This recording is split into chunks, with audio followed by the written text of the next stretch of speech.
Chapter 3, March, Quail in Rose Petal Sauce. Ingredients: 12 roses, preferably red, 12 chestnuts, 2 teaspoons butter, 2 teaspoons cornstarch, 2 drops attar of roses, 2 tablespoons anise, 2 tablespoons honey, 2 cloves garlic, 6 quail, 1 pitaya.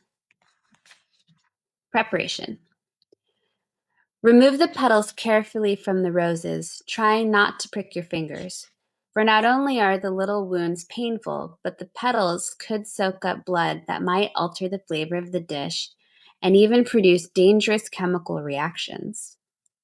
How could Tita remember such a thing, shaken as she was to get a bouquet of roses, and from Pedro besides?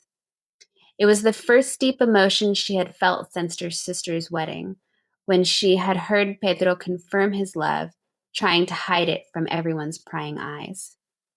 Mama Elena's eyes were as sharp as ever, and she knew what would happen if Pedro and Tita ever got the chance to be alone. As a result, she had resorted to staging the most amazing acts of prestidigitation, always managing to pull off her trick of keeping them out of each other's sight and reach until today. She had let one little thing slip past her.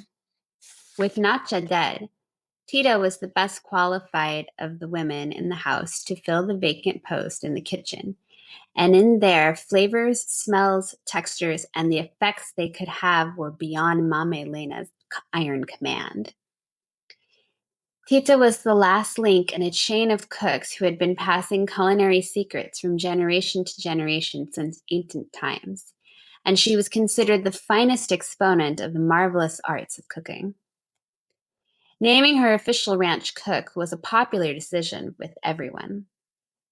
Tita was pleased to receive the post, in spite of the sorrow she felt at losing Nacha.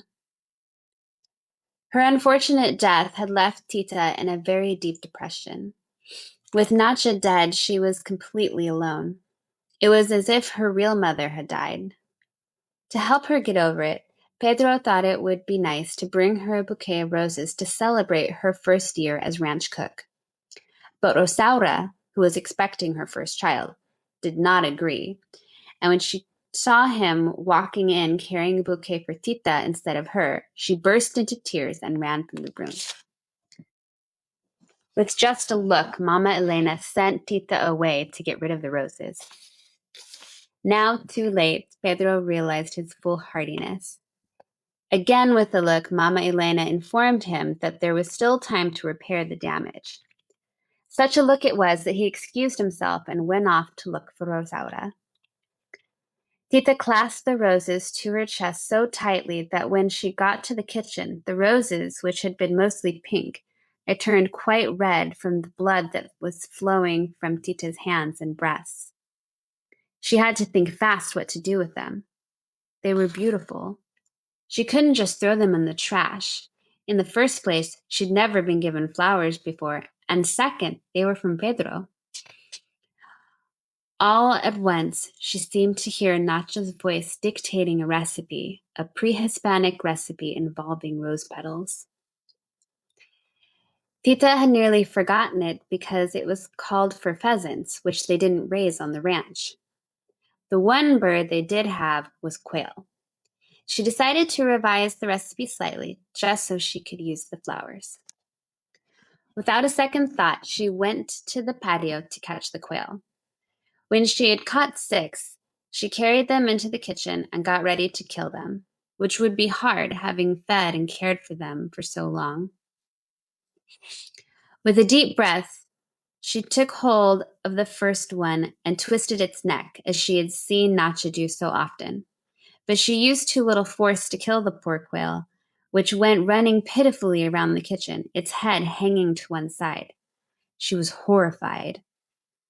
She realized that you can't be weak when it comes to killing. You have to be strong, or it just causes more sorrow.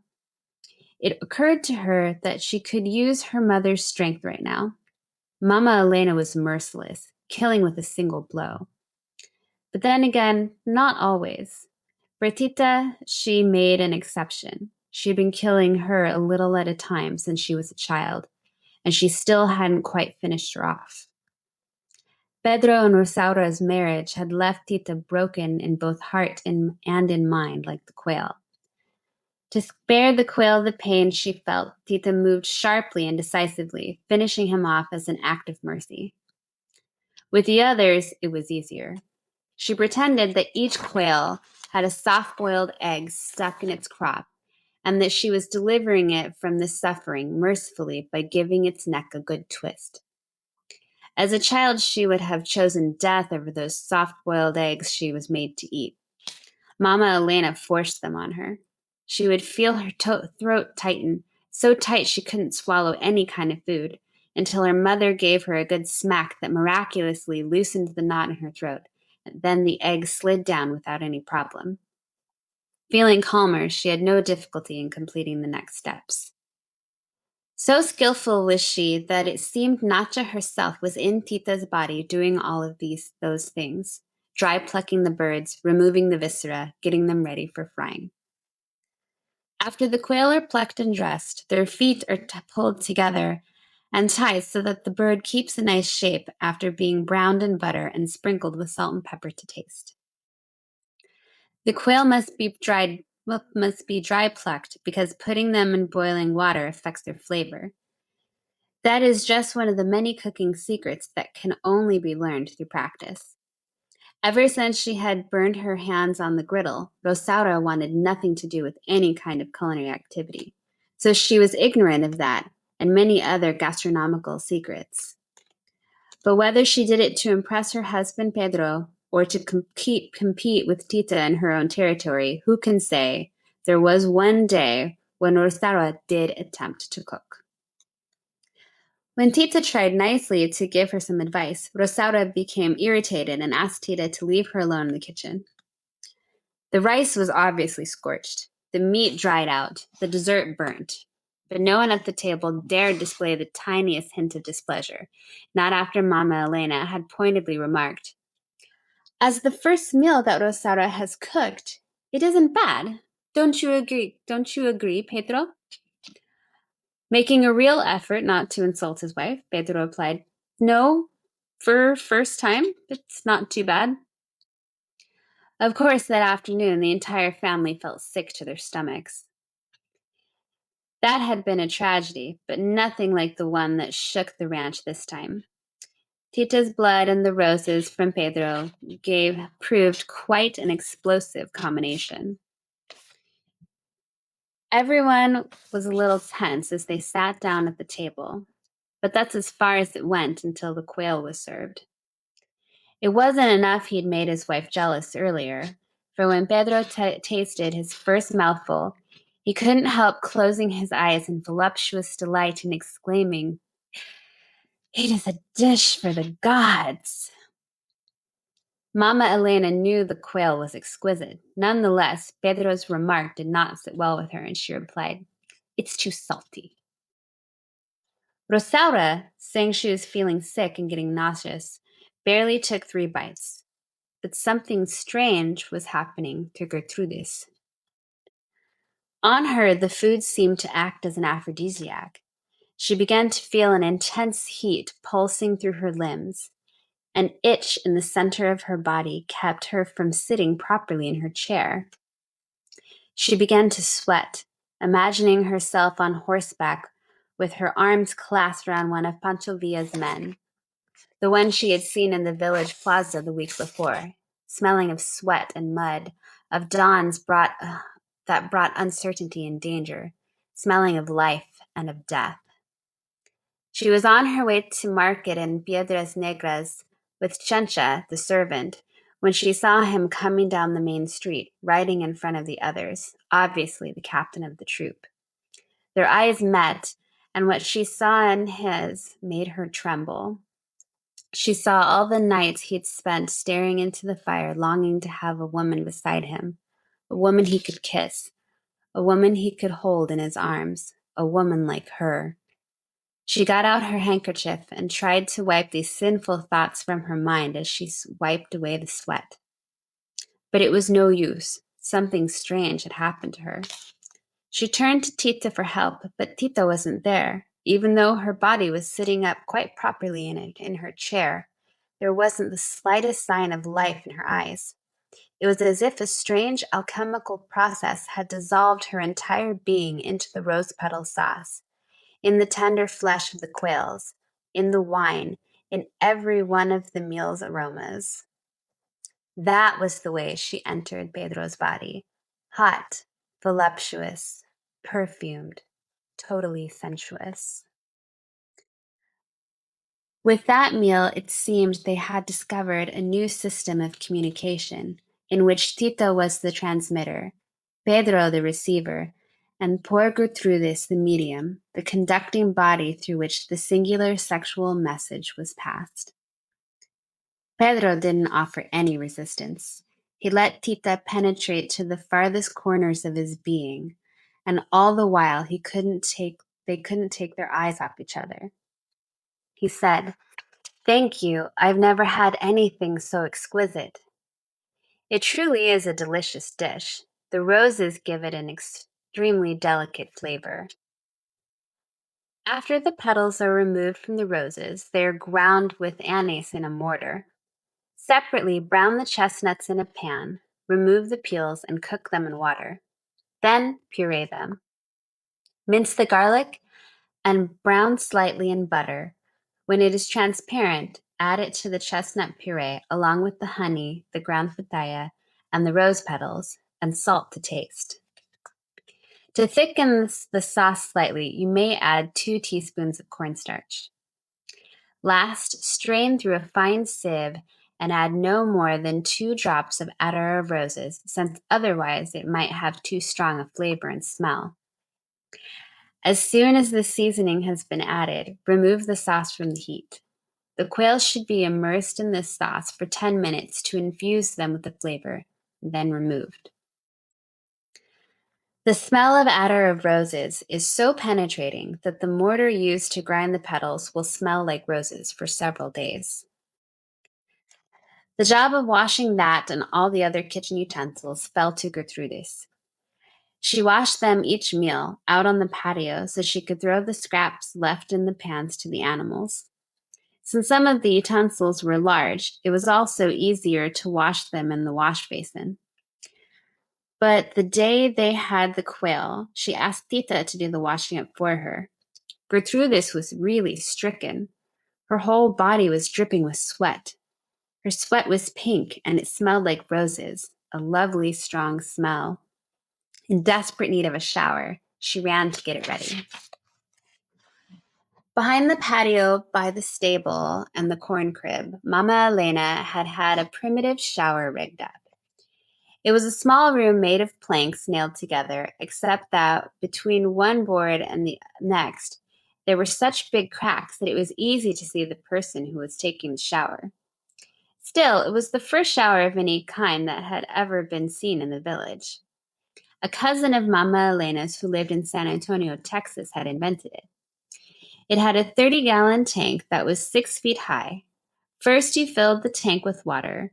Then you got a shower using gravity. It was hard work carrying buckets of water up the wooden ladder, but it was delightful afterward just to open the tap and feel the water run over your whole body instead of in a steady stream, not doled out the way it was if you bathed using gourds full of water. Years later, some gringos got this invention from Mama Elena's cousin for a song and made a few improvements. They made thousands of showers that used pipes, so you didn't have to do all that damn filling. If Gertrudis had only known, the poor thing climbed up and down 10 times carrying buckets of water. It was brutal exercise, which made the heat that burned her body grow more and more intense until she nearly fainted. The only thing that kept her going was the image of the refreshing shower ahead of her. But unfortunately, she was never able to enjoy it, because the drops that fell from the shower never made it to her body. They evaporated before they reached her. Her body was giving off so much heat that the wooden walls began to split and burst into flame. Terrified, she thought she would be burned to death. She ran out of the little enclosure just as she was, completely naked. By then, the scent of roses given off by her body had traveled a long, long way. All the way to town where the rebel forces and the federal troops were engaged in a fierce battle. One man stood head and shoulders above the others for his valor. It was the rebel who Gertrudis had seen in the plaza in Piedras Negras the week before. A pink cloud floated toward him, wrapped itself around him, and made him set out at a gallop toward Mama Elena's ranch. Juan, for that was the soldier's name, abandoned the field of battle, leaving an enemy soldier, not quite dead, without knowing why he did so. A higher power was controlling his actions. He was moved by a powerful urge to arrive as quickly as possible at a meeting with someone unknown in some undetermined place. But it wasn't hard to find. The aroma from Gertrudis' body guided him. He got there just in time to find her racing through the field. Then he knew why he'd been drawn there. This woman desperately needed a man to quench the red-hot fire that was raging inside her. A man equal to loving someone who needed love as much as she did. A man like him. Gertrudis stopped running when she saw him riding toward her. Naked as she was, with her loosened hair flowing to her waist, luminous, glowing with energy, she might have been an angel and devil in one woman. The delicacy of her face, the perfection of her pure virginal body contrasted with the passion, the lust that leapt from her eyes, from her every pore. These things, and the sexual desire Juan had contained for so long while he was fighting in the mountains, made for a spectacular encounter. Without slowing his gallop so as not to waste a moment, he leaned over, put his arm around her waist, and lifted her onto the horse in front of him, face to face, and carried her away. The horse, which seemed to be obeying higher orders too, kept galloping as if it already knew their ultimate destination, even though Juan had thrown the reins aside and was passionately kissing and embracing Gertrudis. The movement of the horse combined with the movement of their bodies as they made love for the first time at a gallop and with great deal of difficulty. They were going so fast that the escort following Juan never caught up with him. Liars tell half-truths and told everyone that during the battle the captain had suddenly gone crazy and deserted the army. That is the way history gets written, distorted by eyewitness accounts that don't really match the reality. Tita saw the incident from a completely different perspective than the rebel soldiers. She watched the whole thing from the patio as she was washing dishes. She didn't miss a thing in spite of the rosy cloud of steam and the flames shooting out of the bathroom, which had made it hard for her to see. Pedro, too, was lucky enough to witness the spectacle, since he was just leaving the patio on his bicycle to go for a ride. Like silent spectators to a movie, Pedro and Tita began to cry watching the stars act out the love that was denied to them. There was a moment, one brief instant, when Pedro could have changed the course of their story. Taking Tita's hand in his, he began to talk to her. Tita. But that was all. There was no time to finish. He was forced back to grim reality. He had heard Mama Elena's shout, asking what was going on out the patio. If Pedro had asked Tita to run away with him, she wouldn't have hesitated for a moment. But he didn't. Instead, he quickly hopped onto his bicycle and furiously pedaled away. He couldn't get the image of Gertrudis out of his mind. Gertrudis running through the field, completely naked. He must have been hypnotized by her ample breasts swinging from side to side. He'd never seen a naked woman before. During his relations with Rosaura, he'd never had any desire to see her body or caress it. They always used the nuptial sheet, which revealed only the necessary parts of his wife's body. When he was done, he would leave the bedroom before she became uncovered. But it was different with Tita. He longed to gaze at her that way, without any clothes on. He wanted to study, examine, investigate every last inch of skin on her lovely, monumental body. Surely she'd look like Gertrudis. They weren't sisters for nothing. The only part of Tita's body that he knew very well, other than her face and hands, was the little round bit of leg he'd once managed to glimpse. The memory of it tortured him each night. How he longed to place his hand over that little patch of skin, and then all over her, as he had seen the man who took her through this do, madly, passionately, lustfully. Tita, for her part, was trying to shout to Pedro to wait for her, to take her away with him, far away where they'd be allowed to love each other, where there were no rules to keep them apart, where there was no mama. But not a single sound came out of her mouth.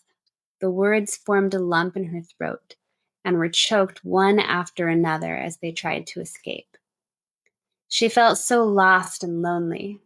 One last chile and a walnut sauce left on the platter after fancy dinner couldn't feel any worse than she did.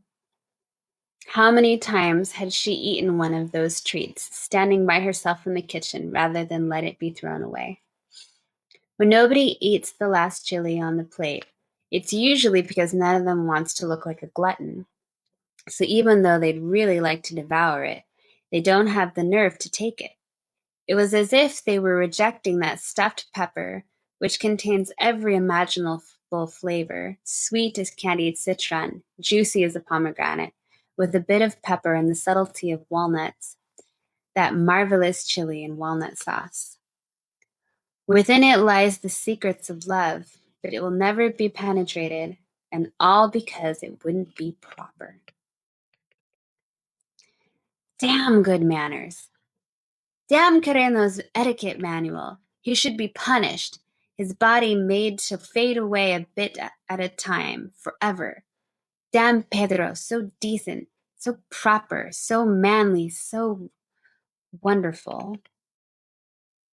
Had Tita known how soon she would taste physical love, she wouldn't have felt quite so hopeless. Mama Elena's second shout shook her out of her brooding and forced her to come up with an answer fast. She didn't know what to tell her mama first. If she should tell her that the far end of the patio was on fire, or that Gertrudis had run off with one of Villa's men, on horseback, naked. She settled on the version in which the federal troops, which Tita hated, had swooped down on the ranch, set fire to the bathroom, and kidnapped Gertrudis. Mama Elena swallowed the whole thing. She was so sad it made her sick. But what nearly killed her was when she got the story from Father Ignacio, the parish priest, and who knew how he found out about it. That the next week, Gertrudis was working in a brothel on the border. Mama Elena burned Gertrudis' birth certificate and all of her pictures and said she didn't want to hear her name mentioned ever again. Neither the fire nor the passage of time had been able to eliminate a strong smell of roses that lingers in the spot where the shower stood, which is now a parking lot for an apartment building. Nor could they efface the images that lingered in Pedro and Tita's minds, marking them forever. Ever after, quail and rose sauce became a silent reminder of this fascinating experience. Each year, Tita prepared it in tribute to her sister's liberation, and she always took special care in arranging the garnish. The quails are placed on a platter, the sauce is poured over them, and they are garnished with a single perfect rose in the center and rose petals scattered around the outside. Or the quail can be served individually on separate plates instead of a platter. That's how Tita liked to do it, because there was no chance of the garnish sliding off when it was served. And that's what she specified in the cookbook she started writing that night, after crocheting a big section of bedspread, as she did every night. As she worked, images of Gertrudis went round and round in her head. Gertrudis running through the field, and what she imagined had happened later after her sister had disappeared from sight. Needless to say, her imagination was limited there by her lack of experience. She wondered if Gertrudis had any clothes on now, or if she was still naked. She wondered that Gertrudis was as cold as she was, but then she decided no, she wasn't. Most likely she was near a fire, in the arms of her man, and that would surely warm her. All of a sudden, she had a thought that made her run outside to look at the stars. Having felt it with her own body, she knew a look could start a fire, even to set the sun itself ablaze. What then would happen if Gertrudis looked up at a star? Surely the heat from her body, which was inflamed by love, would travel with the gaze across an infinite distance with no loss of energy until it landed on the star she was watching. Those huge stars have lasted for millions of years by taking care never to absorb any of the fiery rays lovers all over the world send up at them night after night. To avoid that, the star generates so much heat inside itself that it shatters the rays into 1,000 pieces. Any look it receives is immediately repulsed, reflected back onto the earth, like a trick done with mirrors. That is the reason the stars shine so brightly at night. Tita therefore began to hope that if she could find the one star among all the stars in the sky that her sister was watching right this minute, it might reflect a little leftover heat onto her. That was her dream, but the longer she scanned the stars in the sky, one by one, the less she felt the tiniest bit of warmth. Just the opposite happened. Shivering, she went back to bed, convinced that Gertrudis was sound asleep, her eyes shut tight, and that's why the experiment hadn't worked. So, pulling up the bedspread, which by then had to be folded in thirds, she looked over the recipes she had written to see if she had forgotten anything, and added, "Today, while we were eating this dish, Gertrudis ran away."